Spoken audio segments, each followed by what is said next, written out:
வணக்கம். இன்றைய முக்கிய செய்திகள். மிக்சம் புயல் தற்போதைய நிலை, கரையை கடக்கும் நேரம், சமீபத்திய தகவல் வெளியாகியுள்ளது. அதை நாம் இன்று பார்க்கலாம்.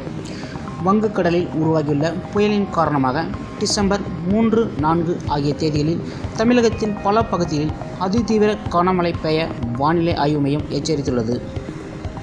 புயல் எந்த இடத்தில் கரையை கடக்கப் போகின்றது? வங்கக்கடலில் நிலவி வந்த ஆழ்ந்த காற்றழுத்த தாழ்வு மண்டலம் புயலாக மாறியுள்ளது. இந்த புயல் வடமேற்கு திசையில் நகர்ந்து மேலும் வலுப்பெற்று தமிழகத்தை நோக்கி நகர்ந்து வருகின்றது. இந்த புயல் தற்போது சென்னையில் இருந்து சுமார் 310 கிலோமீட்டர் தொலைவில் நிலை கொண்டுள்ளது. இதனால் தமிழ்நாட்டின் வட மாவட்டங்களில், டெல்டா மாவட்டங்களிலும் விட்டு மழை பெய்து வருகின்றது. அடுத்து வரும் நாட்களுக்கு தமிழகத்தின் பல பகுதிகளில் கனமழை பெய்யும் என அறிவிக்கப்பட்டுள்ளது.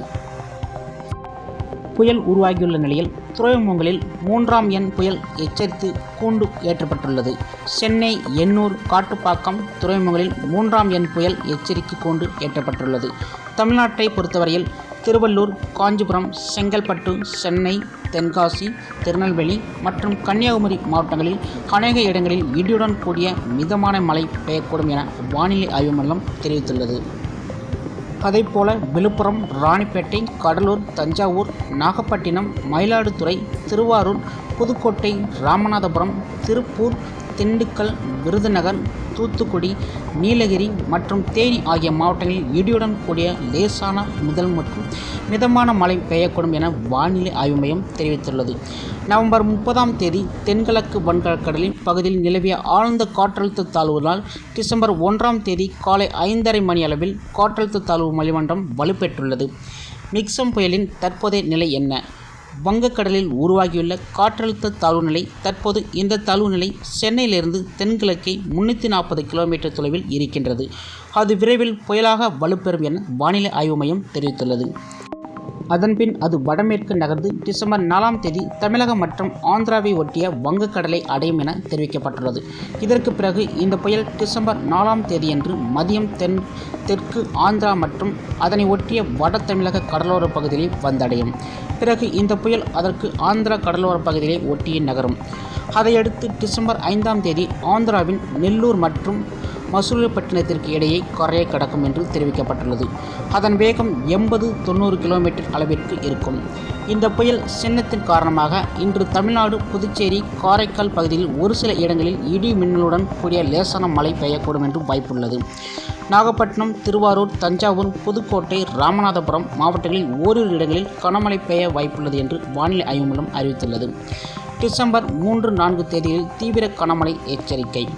இந்த புயலின் காரணமாக டிசம்பர் 3ஆம் தேதியன்று தமிழ்நாட்டின் அநேக இடங்களில் புதுச்சேரி, காரைக்கால் பகுதிகளில் இடி மின்னலுடன் கூடிய லேசான முதல் மற்றும் மிதமான மழை பெய்யக்கூடும்.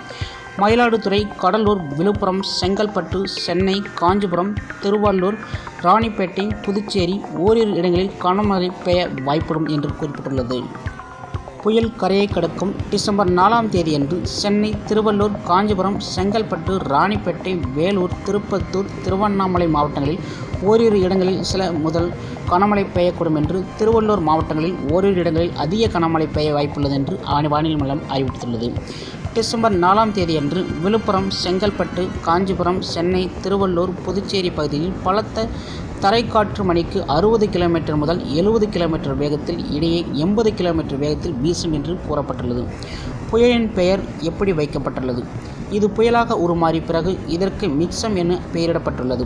இந்த பெயர் மியான்மரால் வழங்கப்பட்டது.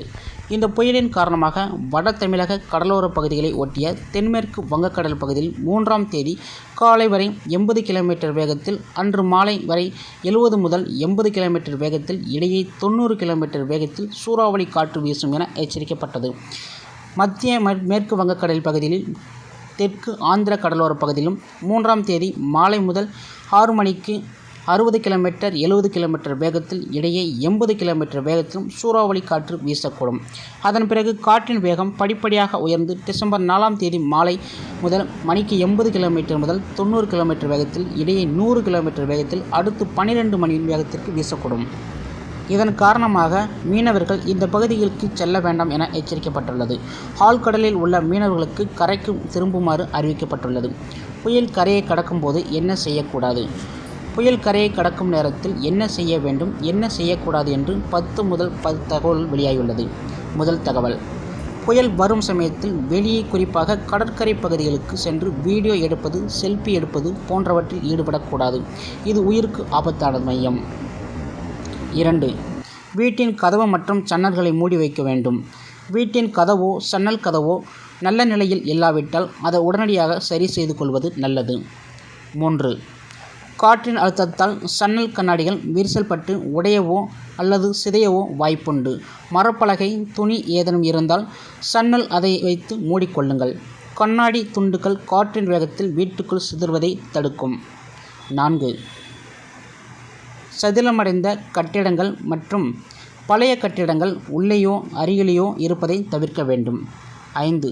பலத்த காற்றின் காரணமாக மின் இணைப்பு தூண்டில் ஏற்படலாம் என்று எதிர்பார்க்கப்படுகின்றது. எனவே டார்ச் லைட், பவர் பேங்க், மெழுகுவர்த்தி, இன்வெர்ட்டர் போன்ற ஆகியவற்றை சார்ஜ் செய்து வைத்துக்கொள்ளவும். 6. பலத்த மழையால் போக்குவரத்து பாதிப்பு ஏற்பட வாய்ப்புண்டு என்பதால் முன்னெச்சரிக்கையாக காய்கறிகள், உணவுப் பொருட்கள் மற்றும் மருந்துகளை ஓரிரு நாட்களில் தயார் செய்து வைத்துக்கொள்ள வேண்டும். 7. உங்கள் பகுதியில் உள்ள அரசு மற்றும் தொண்டுலி அமைப்புகள் உதவி எண்களை தெரிந்து கொள்ள வைக்க வேண்டும். 7. 8. மின்சாரம் இல்லாமல் போனால் தொலைக்காட்சி செய்திகளை எல்லோரும் பார்க்க முடியாது. செல்பேசியை தகவல் பெற வழியாக இருக்கும். பேட்டரியில் இயங்கும் பழைய டிரான்சிஸ்டர் இருந்தால் அது உதவியாக இருக்கும். அதனால் சமூக ஊடகங்களில் வரும் அனைத்து தகவல்களையும் நம்பி விடாமல் போலி செய்திகள் குறித்து கவனமாக இருங்கள். 9. புயல் கரையை கடக்கும் போது பொதுமக்கள் வெளியே நடமாடுவதை தவிர்க்க வேண்டும். வேறு வழியில்லாமல் வெளியே செல்ல நேர்ந்தால் கவனமாக இருக்கவும். இருசக்கர வாகன ஓட்டிகளுக்கு கூடுதல் கவனம் தேவை. 10. கனமழையும் புயலுடன் சேர்ந்து வரும் தாழ்வான பகுதியில் உங்கள் வீடு இருந்தால் விலை மதிப்புள்ள பொருட்களையும் சான்றிதழ்களையும் மற்றும் ஆவணங்களையும் பத்திரமாக வைக்க வேண்டும். 1. ஆம், ஏன் புயல் எச்சரிக்கை